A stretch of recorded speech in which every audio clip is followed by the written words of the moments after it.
Welcome to the Faith Today podcast. I'm Sammy Kyereme. And I'm Bill Fledderus. Today we get to have a chat about episodes from the past season, and we're looking forward to introducing you or reintroducing you to some of the highlights that we saw in the year. What would you start us off with, Sammy? If someone said, it was 15 episodes, you worked on so many of them, what sticks in your brain after all that time? So I would say the first one that connected and resonated most for me was our episode dealing with pastoral shortages.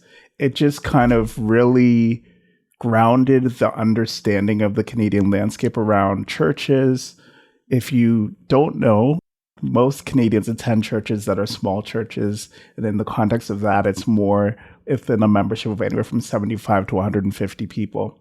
But the reality of an aging pastoral workforce means that now churches have to consider, who do we bring in for training? What does succession look like? All of these realities. And so that was a great episode for me in the context of thinking about my own faith community and other faith communities connected to my life.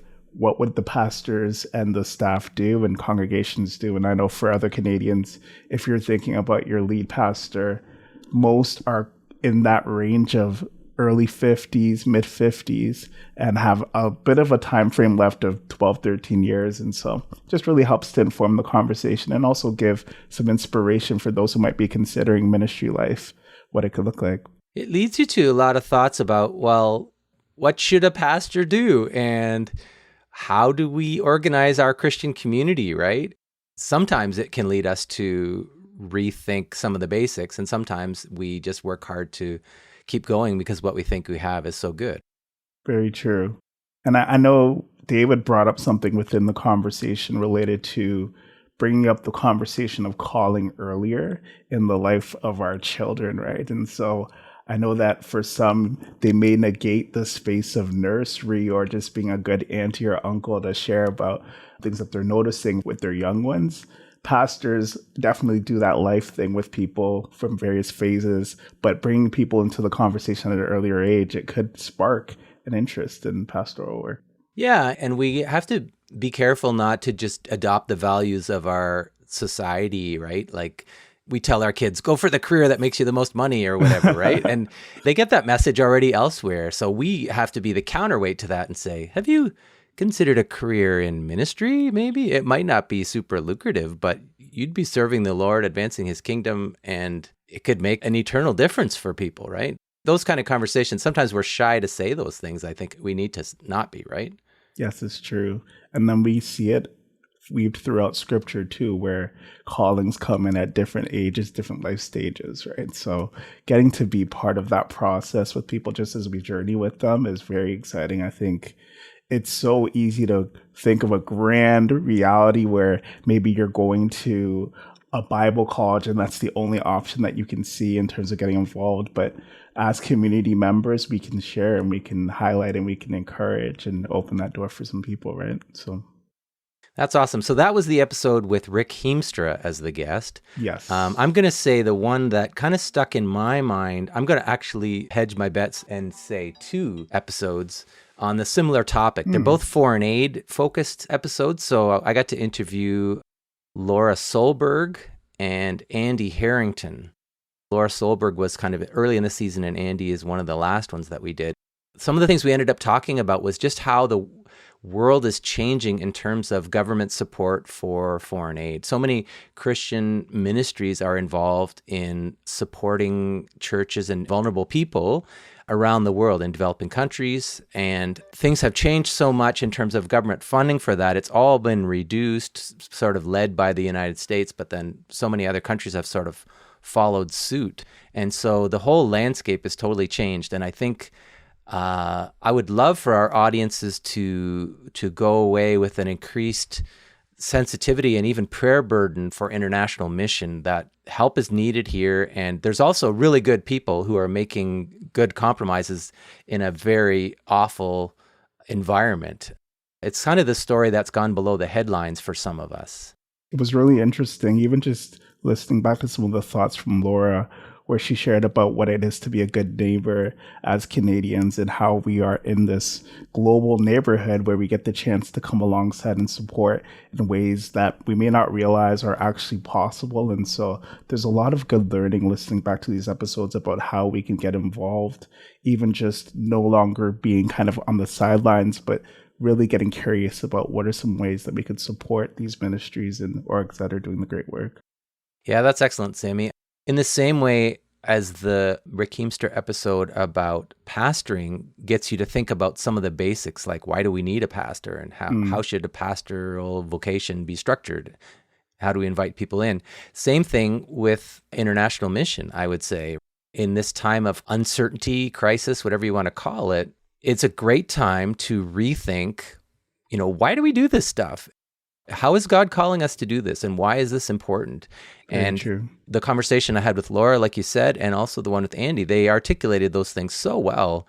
And it's not a message that we always return to, right? Sometimes we just assume the status quo, like, I've always been a donor to World Vision or Compassion or my church's agency, right? And I don't really think about it anymore. But if you stop and think about it, it's actually a very valuable thing, and you can end up being recommitted to it at an even higher level. That's right. There was a lot of encouragement to say, hey, what's possible? Where else can you stop and maybe pause and consider what could be done there? Just shifting gears in terms of other episodes that really just stuck with me and I think would be good for our audience to look back at. There was an episode related to some of the things that are happening around persecution in the global church. Floyd Brobbel, who has written a really great book about this, came and shared some of the work of Voice of the Martyrs Canada, helped us to understand how persecution is showing up, not just in the Canadian context, but also around the world. Gave not just some great stats, but also some very important understandings around suffering. And I think that a lot of times it's very easy to kind of say persecution's happening over there and forget that, these are brothers and sisters who need our prayers, who need our encouragement, our support, and coming alongside some of these ministries like Voice of the Martyrs Canada to help them with the work would be something to very much consider for us as Canadians too. Yeah, and the risk I think sometimes we have is that we feel overwhelmed, especially all this international related stuff. Who am I to make some difference internationally, right? I'm just in my basement here in Ontario and that's it, right?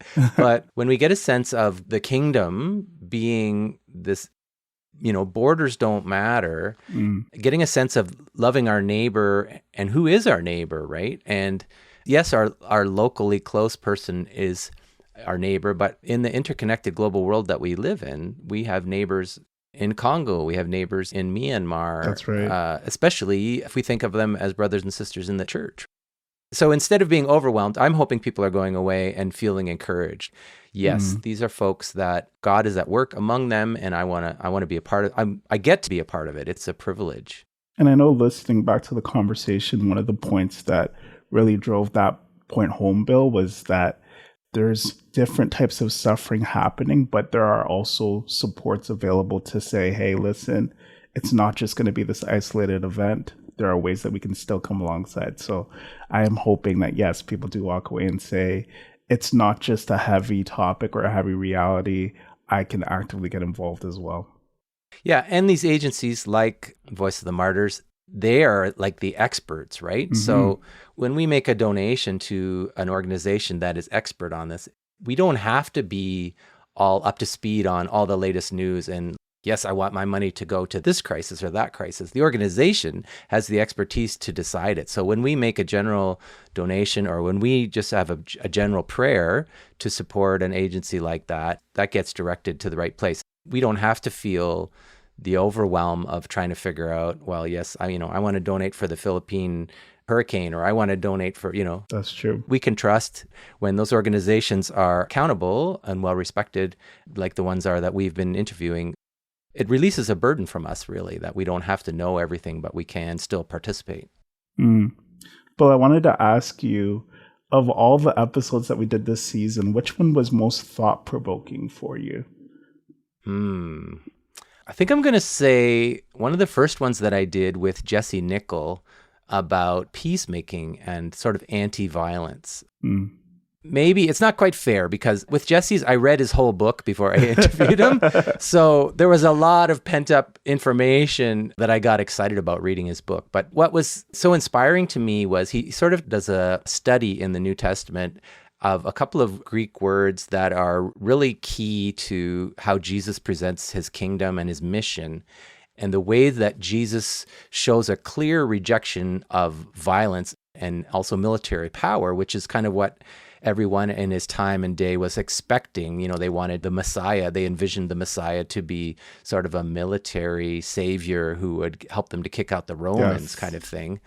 I'm oversimplifying. And then Jesus is like, no, that's not what the Messiah is. That's not what I'm coming to do, right? And so the implications of that for us today, that's where I found that the most challenging. We live in a world that is very oriented towards power, and more recently, even military power. Yes, and so conflict. How do we make sense of that? How do we live as followers of Jesus, living that kingdom of peace? And how do we harmonize, the way that Jesus rejected those ideas of violent power in favor of a different way is life challenging. And we're implicated in a lot of systems just in our daily life that we have to, rethink. I know listening back to that episode, I felt like I was sitting in a Bible study and Jesse was walking us through a lot of Jesus' teachings in a way that wasn't almost out of reach or so difficult to understand, but we could see where there's an intersection for that peace, that nonviolence, that better approach to really be part of our day-to-day realities, right? And so if you are definitely into hearing the scriptures come alive, this is one of those episodes that gives you that space to get that understanding and grow there too. Yeah. Some of our audiences might actually go and read Jesse's book, but that's going to take you X number of hours. You can listen to the podcast in like 40 minutes and get, sort of the main gist of some of his message, which is really powerful and helpful for people that are living a busy life and maybe don't have time to read a book. Yes. I love it when we get an expert on the podcast that can teach us things or help us to learn things, right, with everyday language. The other one that I'm thinking of like that is Molly Thomas. We had Molly on to talk about, well, she works on a TV show called Big If True that deals with things like hoaxes and scams. And I just know from experience, like in my church community and in my extended family, there are so many vulnerable people that there's so many scammers out there and manipulation kind of things that are going on in our society, and we need to help protect each other.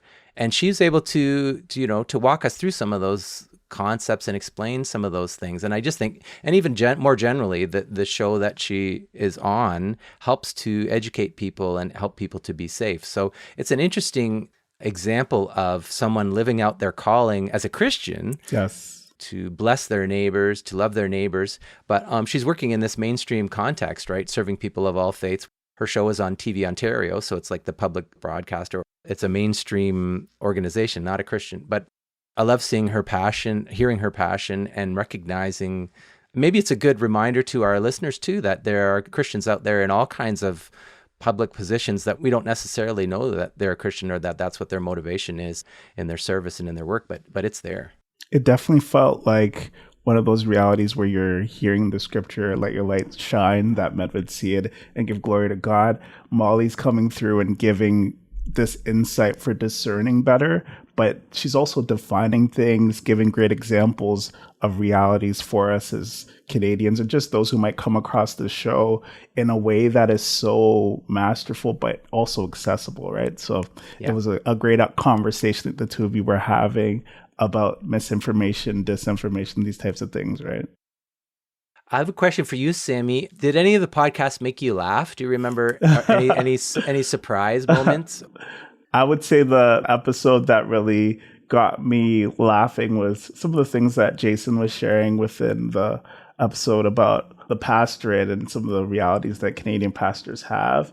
You think about the context and even the examples that might show up in social media or online about pastoring, but when you hear grassroots stories from your fellow Canadians of what's happening in a Vancouver versus a smaller town, or, you know, maybe within a space of meeting with a congregation member and that type of thing, it reminds you about how God is truly working and moving in small and big ways. And so it was really encouraging to see that there were ministries and spaces like the pastorate that were committed to journeying with pastors and helping them to kind of lean into their humanness and their personhood versus just the work, right? Yeah, making space for real relationships between pastors where we can be real and admit our shortcomings, right? That's and, right. and pray for and bless each other. So that's the Jason Ballard episode, one of the ones later in this season that just came out. Jason works with an organization called The Pastorate. It used to be called the Canadian Christian Leaders something. I forget what the last word is. But anyways, it's a network of pastors, yeah. So that's definitely worth listening to. Yeah. Another one that really connected for me was Shoaib Abadi from Square One Media shared a bit about immigrant experience and some learnings that he's gained in terms of really journeying and walking alongside immigrants. He has pastored in the past, came into this country from Afghanistan, and now has so much great influence and knowledge that he's gained about the immigrant experience. And I think listening back to the conversation between him and David, I was challenged, I was encouraged, inspired to see how we can learn from those who come from different countries into Canada and be a blessing to them in our own way, right? It might not be huge, but the small ways that we show love and care and concern for someone coming into the country makes a world of a difference. Yeah, and curiosity too, right? About different culture and how different strains of Christianity, right? Yes. That people sometimes come from a different Christian tradition. That makes me think of a couple episodes where we dealt with Indigenous reconciliation kind of issues. We had Daniel Collado on, who had an interview with David, and then I got to talk to Jonathan Miracle and Adam Klein more recently as well. So the Daniel Collado episode, he works for an institution called, I think it's called Aboriginal Bible College, if I'm remembering right. His point was, when you're coming from an Indigenous perspective towards relationships, it's a lot more about journeying together, and it's a lot less about what a Western European idea might be of a transactional relationship. Like, I do this for you, you do this for me. That's really a challenge for all of us, to stick with the relationships that we have for the long term and not judge them so much based on, well, what am I getting out of it? You know, if it's not a relationship that I'm getting something out of, then why do I want to have this relationship, right? And it's more about being the commitment to journeying together with other people on the long term. Very true. That also brings me into the conversation that you hosted with Adam Klein and Jonathan Miracle around some of the realities of the Sacred Assembly. Many people may not realize, but Jonathan Miracle had his big start while attending the Sacred Assembly in 1995. Yeah, what an amazing story, eh? And I mean, looking back at now a storied career for him for the last 3 decades, he shares this story. This really stuck with me about a forgiveness moment that happened at the assembly. And I think for anybody who is wanting to truly understand more about Indigenous culture, Indigenous reality, this is one of those episodes where you get that. Adam also has great work in terms of supporting with intercultural communication and supports within Canada. It's just such a rich conversation. Were there any high points for you while kind of speaking with them and learning more? I think just this idea that we all have our own culture, like, it's so easy to be blind. That's maybe not the right word, but we feel like the Christianity that we maybe grew up in or live in or adopted is normal. Everybody in our community has the same impulse to try to follow Christ, and this is how we understand it, and we've come to kind of a shared understanding of what that is. And then you bump into other people who have a different understanding, like, let's say, an Indigenous Christian. That's true. You know, and then you realize, oh man, some of the stuff that is what I thought was core to Christianity for everyone is actually a cultural thing, cultural values that are mished together a little bit with Christianity. So my expression of Christianity is influenced by the fact, I'll speak for myself personally, my background is Dutch Protestant immigrant. So that has influenced the kind of Christianity that seems normal to me, right? to be respectful of people that might be coming, let's say, from an Indigenous background who have a Christianity, who might do things differently and might even have somewhat different values or work out their Christianity differently. It's so easy to be prejudiced about other people being wrong and you being right. And That's true. Trying to figure out, okay, how do we be respectful of difference and curious, right, instead of judgmental? It's a challenge because, of course, everybody wants to be right, to be living their Christianity the way that God is calling us to do, right? And so when something is different, it seems to us it's wrong. But I think we need to be humble and say, it could be different instead of wrong. Yeah, it's something about that exposure to difference that helps us to grow and really challenges us, keeps us humble, keeps us almost connected to the Spirit too, to say that God can move in various ways that definitely go beyond our own understanding, even our own experiences, our own history, right? And so that episode definitely gives us the space to see that, especially with the Indigenous cultures. Yeah, and even to see how things change, that helps you to be a little more humble. Jonathan Miracle's story about how he started in a church where using a drum, for example, an Indigenous instrument, or singing in an Indigenous language was considered not a good idea or even considered wrong. Yeah, almost frowned upon, yeah. And now it's come around to the other side where he is a leader in creating music that comes from an Indigenous cultural background. So in terms of how that's presented in terms of instrumentation and melody and all those things, but that it's integrated with a sincere Christian faith, right? And so that has changed even over 30 years. That's right. When we sort of assume I've got it figured out, and this is the way it is for all time.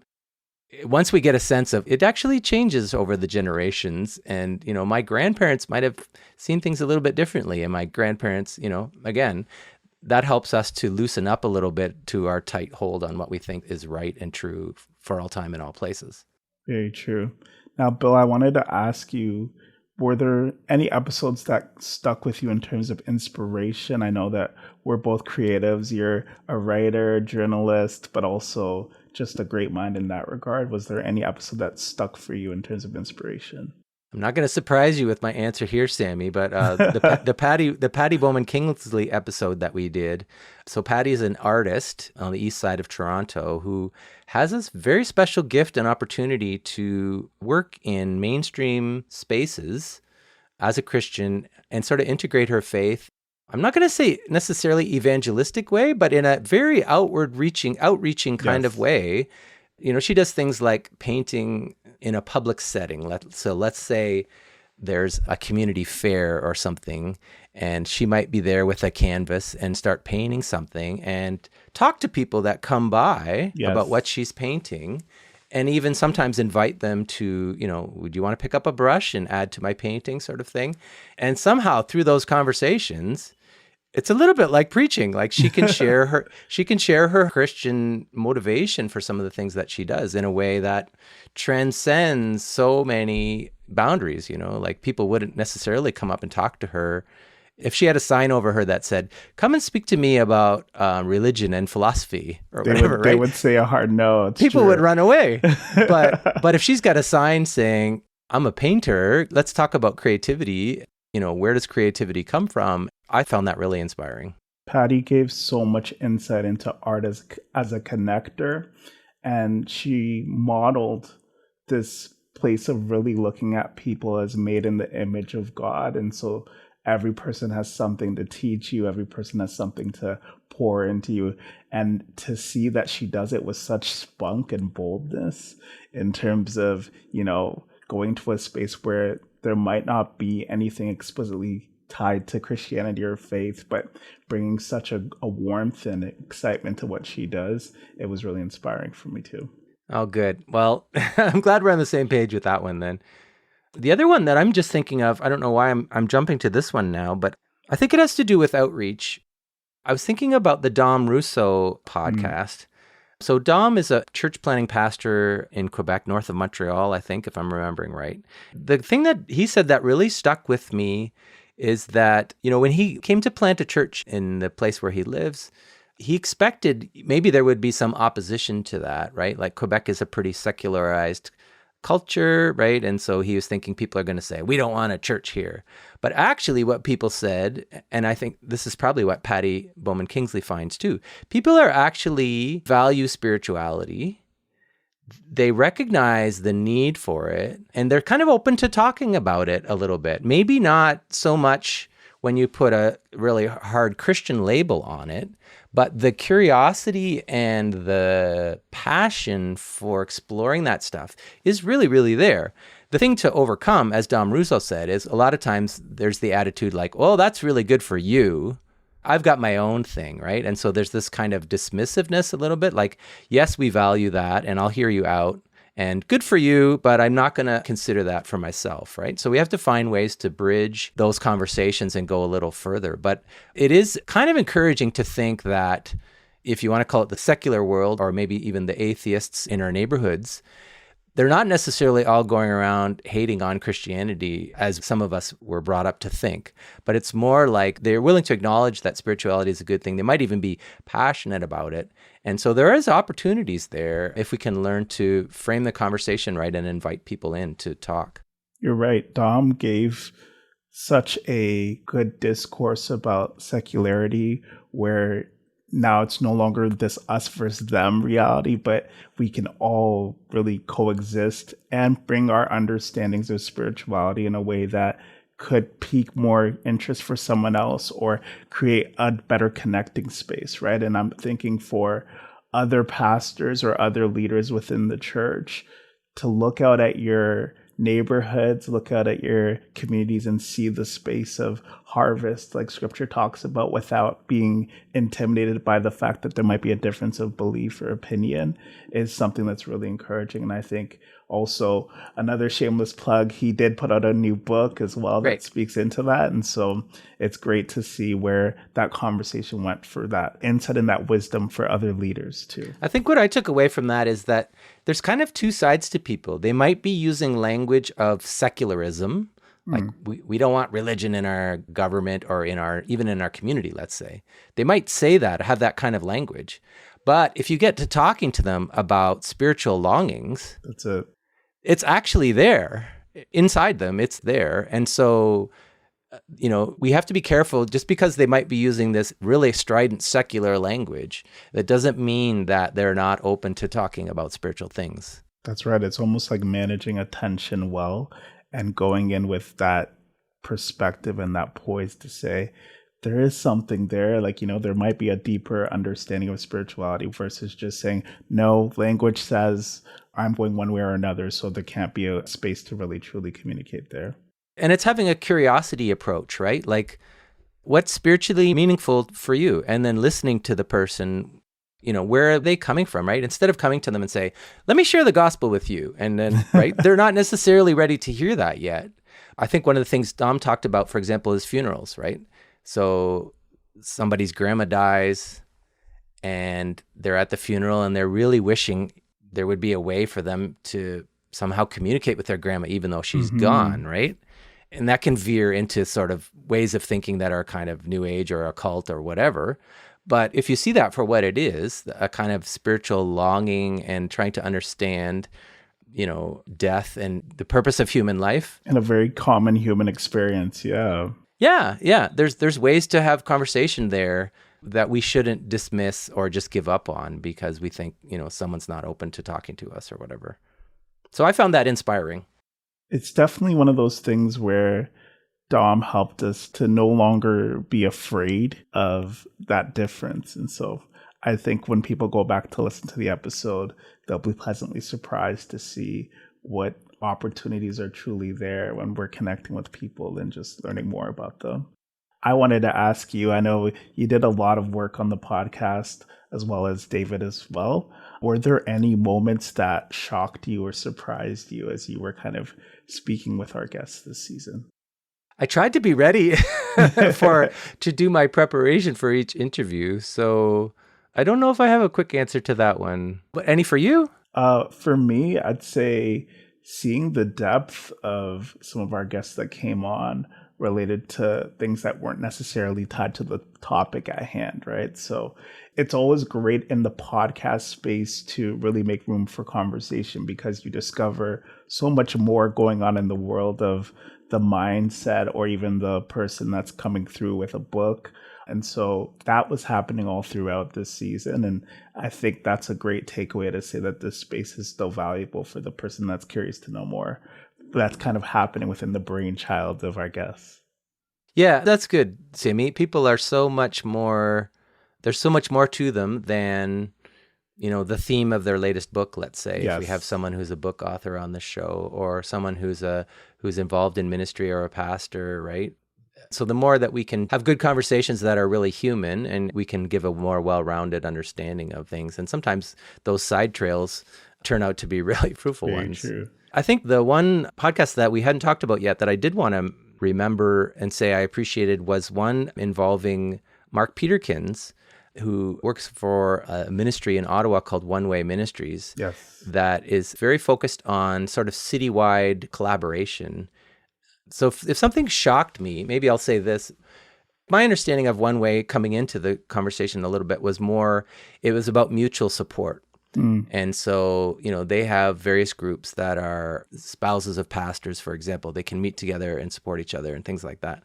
But he sort of reframed it to me in a way and said, if you build relationships with other Christians across denominational differences within your city, it ends up becoming the ground for mission to emerge from. And so I was thinking about it too small, I think, that this is just about us being healthy and taking care of each other or whatever. But when you start sparking between people that have a calling from God, you start seeing, we could be doing this together. That's right. In God's service kind of thing, right? And so for me, that was not shocking, maybe that's not the right word, but that was certainly inspiring and a bit of a surprise to me to think that that could just surface, even if that's not necessarily the first intention of building relationships. And it was almost like a pleasant reminder that when you get great people together, so much possibility does come to the fore without it necessarily being planned. We consider those who are starting ministries or part of ministries in our cities and our various communities. They have different giftings, different life perspectives and things. And so Mark Peterkins is doing with One Way Ministries is definitely bridging the gap and almost creating organization around this opportunity for creativity that could come out in service. And so very inspiring and good insights that he was giving there about how people can come together and do great things. Yeah, what I'm taking away from this season is a lot of inspiration and information, learning about how God is at work in various different ways. In so many, it's a kaleidoscope of different ways, really. So that's exciting. We can look forward to our summer break, but we can also look forward to another season again in the fall. I was thinking that it's so great. Each of the guests that we've had on to have conversations with, I learned something from. Yes. And so I expect that to continue. If people in our audience have suggestions for guests, they should feel free to reach out to us as well. Sometimes we pick people that write books and ministry practitioners. We really want to help the Canadian church to see itself and to see how God is at work among us. And so it can also go wider than that. The other thing that we're always grounded in is the EFC's overall mission to bring the church together. And so getting the space to hear about what's happening in the various parts of the church, it always keeps us informed, it keeps us inspired, it keeps us prayerful for others in ministry or just doing great work. And so I find that every time I come back to the pod, that's always kind of within the fabric of the groundedness of our conversations. And I hope that that continues for us too, going into next season. Yeah, we should pay tribute to our publisher, the Evangelical Fellowship of Canada, in the sense that we get to, there's a network infrastructure behind us there where we're connected to so many different churches and denominations, and being able to take advantage of that is a huge blessing. I think of what Jason Ballard said in the conversation that I had with him about how some of those cross-denominational friendships between pastors, for example, or just other folks, there's unforeseen good things that come out of those, right? And sometimes those connections continue after some kind of institutional framework is removed even from around those relationships. I definitely agree with you, Bill. I definitely also encourage people that as they listen back to the recap, maybe consider going through a playlist and setting up a summer playlist of our episodes as you're up at the cottage or driving into work, stepping into your various errands. The pod would be a great space to kind of get your mind going and get some inspiration and information there too. Yeah, we're grateful to all our listeners. Some of our podcasts are on video, so you might be a watcher. All our audiences that took the time to be part of what we call Canada's Christian Conversation. Yes. And we'll look forward to conversing with you some more in the fall. Yeah, thank you, Bill, for hosting such great conversations. And thank you to our president, David Gretzky, too, for making the time to speak with our guests, too. Excellent. Until next time. Take care. Faith Today. We hope you've enjoyed this intentionally ad-free listening experience. You can help sustain our podcast by contributing to our publisher at theefc.ca/donate.